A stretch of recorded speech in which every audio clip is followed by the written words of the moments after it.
Ito ang bagong lantern.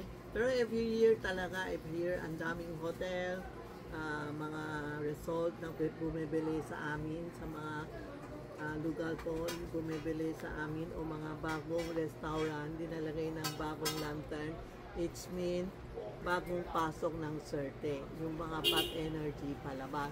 Kaya ito ang lantern ng Chinese. Pwede kayo lalagay sa harap ng pinto nyo. Pero pares hindi pwede tayo lalagay ng lantern ng isa lang.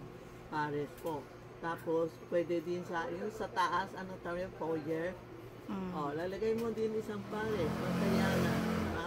Meron kami small, medium, large, ha? Tapos ito naman marami din nako-order sa restaurant, Pineapple, Prosperity. Ito, smooth. Pwede tayo, ito hindi pwede lalagay ng ilaw. Ito, pwede natin lalagay ng ilaw dito. Tapos isabit para may ilaw, isang pares po.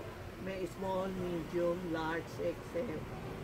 Ito din po. Ito walang ilaw, isabit lang. Mga restaurant bumibili sa akin. May small, medium, large, XL. Pwede din bumili ka isang pares, no, o dalawang pares. Isa pa isabit dito para mahaba.